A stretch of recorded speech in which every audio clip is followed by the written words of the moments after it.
Hey guys, welcome back to my YouTube channel. Today I'm going to be talking about Love Island USA Season 7, Episode 4. Okay, so the episode begins with Jeremiah's reaction to HUDA having a kid. It kind of shocked me because he did respond really well. I do still think he's a scammer and that could be a part of his scammer plan. But I don't know. It was also very genuine because he did, ask for time to process it. But he processed it pretty fast. Like, he I think took maybe like 30 seconds and was like, okay, which maybe that's how some people are. But I do think for him it was weird because he was like, oh, I've never talked to a mom, I've never dated a mom, I've never seen myself dating a mom. So I think it's giving scammer still. Also in confessions, like in his confessional, he says, I've always logically thought that it would be a deal breaker, but when she told me, I wasn't like that. Like, it was a lot, but I still really like her, so it's a lot. But maybe he's just like a lover boy. Maybe he's a lover boy. I don't know, you guys. I think he's a scammer. I'm really trying not to like keep saying that he's a scammer because, if their relationship is real, I want to give them the benefit of the doubt. I don't want to keep like hating on the relationship because I don't think it's real. But I don't know. It just gives scammer vibes. And the Islanders are saying that. Ace is saying it doesn't seem real. Alandria was saying he's love bombing her. HUDA does end up telling Shelly that she doesn't really believe his reaction when he said that nothing changes after finding out that she's a mom.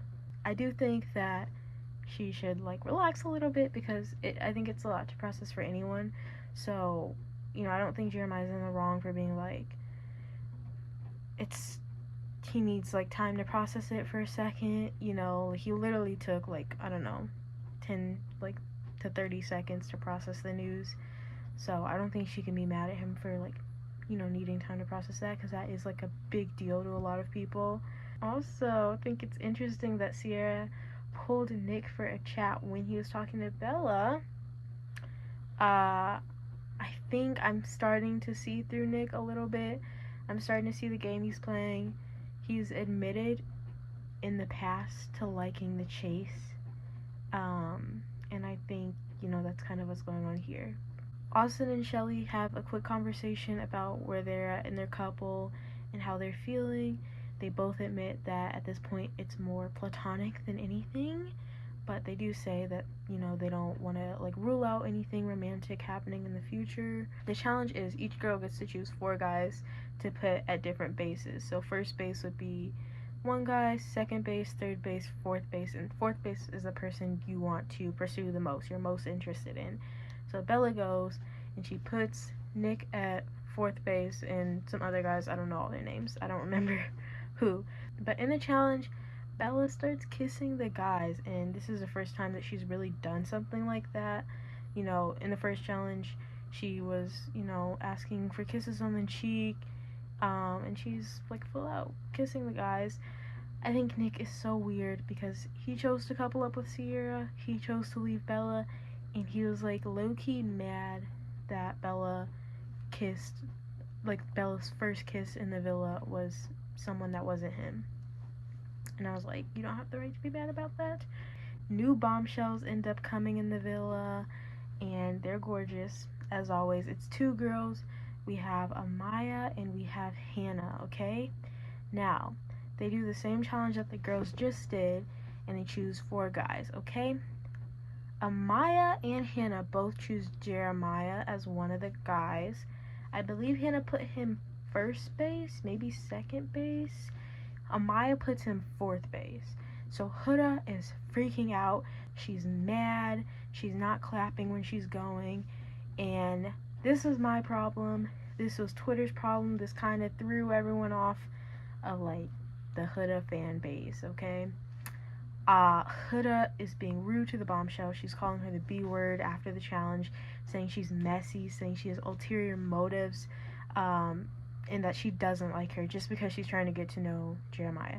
And she's saying this to the girl, she's saying this to Jeremiah, and I just thought that's so weird because you're claiming that your relationship is open and that you get to talk to people, and this girl doesn't know you. She's saying like she shouldn't have brought Jeremiah in to like kiss her as fourth base, because she should know that they have a strong connection and she shouldn't be trying to break that up. But if you're claiming like you're okay with, you know, people talking to Jeremiah and that you don't want to be closed off, why is it not okay for her to talk to Jeremiah as a bombshell? I just think it's weird because like that's the point of the show. Like the bombshells are supposed to come in bombshell, and if he doesn't like her, he can say that, but she doesn't need to be calling her out of her name. That's my opinion. I think it's weird to ice her out just because she's talking to the guy that you've known for a week. Last thing I'm going to talk about is Nick and these percentages. You know, he's saying how much he wants Sierra, how much he wants Bella, and it's changing every hour. First it was 50-50, then 51-49, then 70-30, then 50-50 again. I don't know. Like, I also think it's weird because I think if Bella or Sierra knew that he was saying this about them, they probably would not like that at all. I also think it's weird for him to change it. He goes 70-30 when he's with Sierra, like when he was focused on Sierra, and then Bella kissed him in the challenge, and then it went back to 50-50, and I was like, is that all it takes? Like, what? But I don't know about Nick. He's doing the most, and I think it will end badly for him, to be honest. Okay, well, that's all I have for Love Island USA episode 4. Thank you guys for watching. Make sure to like, comment, and subscribe. Bye.